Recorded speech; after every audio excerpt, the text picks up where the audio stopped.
Warm welcome once again, the Customs GST Advisory channel of customsgst.com.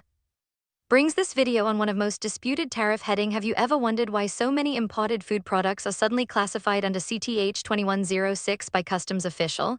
A beverage premix, a dessert powder, a seasoning mix, a soup base, or a nutritional preparation, and the duty jumps sharply. Is 2106 really meant for all these products?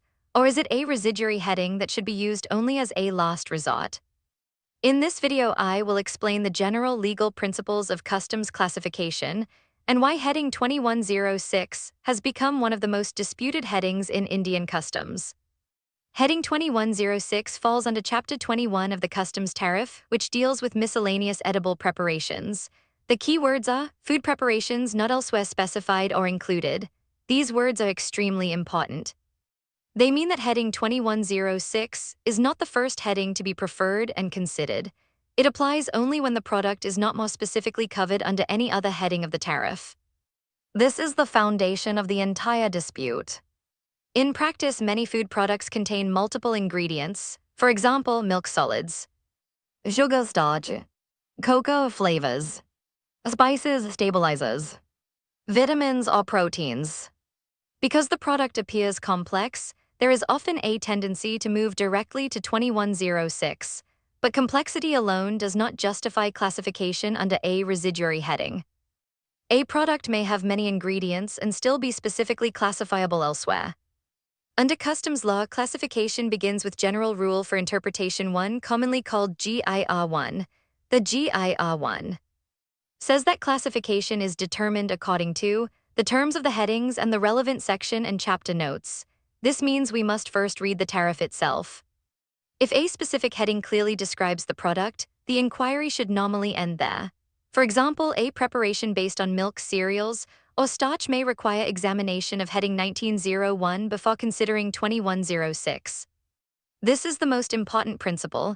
A specific heading prevails over a general or residuary heading. Think of 2106 as a last resort basket. You cannot place a product into that basket merely because it is convenient or because the duty is higher. The correct sequence is: examine the specific headings first, compare the product with those headings, and only if none of them apply, move to 2106. Courts repeatedly emphasize this hierarchy. What have the courts said about residuary classifications? In Dunlop India, the Supreme Court held that a specific entry must be preferred over a residuary entry. In Wockhardt products, the court recognized HSN Explanatory Notes as an important guide for tariff interpretation. In Connaught Plaza restaurant, the court emphasized the relevance of commercial understanding. And in Wockhardt Life Sciences, the court applied the principle of essential character for composite preparations. These decisions together show that heading 2106 cannot be used merely because a product contains multiple ingredients. The legal test is always specific heading first, essential character next, and residuary heading only as a last resort. When a product contains several ingredients, customs may need to identify its essential character, as per GIR 3B after ruling out previous GIR. Ask, what is the product sold as? What is the dominant ingredient? What gives it its commercial identity? How is it used by the consumer? A milk-based nutritional mix does not lose its essential character merely because vitamins or flavors are added. A spice preparation may remain a seasoning even though it contains other minor ingredients. India follows the Harmonized System of Nomenclature, or HSN, being an official member of World's Customs Organization. The HSN Explanatory Notes are not statutory law, but they are internationally accepted guides and are heavily relied upon by courts and tribunals. Whenever there is a dispute on 2106, the explanatory notes become crucial.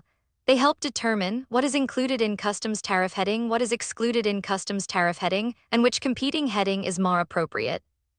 Ignoring the explanatory notes often leads to incorrect classification. Classification is not decided by laboratory chemistry alone. The product must also be viewed as it is understood in trade. If the market knows a product as a beverage mix, soup mix, sauce mix, cereal preparation, or milk preparation, that commercial understanding becomes relevant. Packaging, labeling, advertising, and intended use all matter. Many importers rely only on the supplier's HSN code. That is risky. The burden of proving the correct classification ultimately falls on the importer. Maintain complete ingredient composition, technical data sheets, manufacturing process, product literature, and samples wherever possible. Good documentation is often the difference between success and failure in a customs dispute. So why is heading 2106 the most disputed heading? Because it sits at the intersection of specific classification and residuary classification. Remember these 5 legal principles. GIR1 first, specific heading before residuary, identify essential character, use HSN Explanatory Notes, consider commercial identity.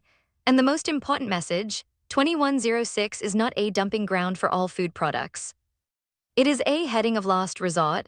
An informed taxpayer is the best protection against unnecessary customs disputes. Thank you for watching. If you found this useful, please like, share, and subscribe to Customs GST Advisory. For more practical customs and GST guidance, visit customsgst.com.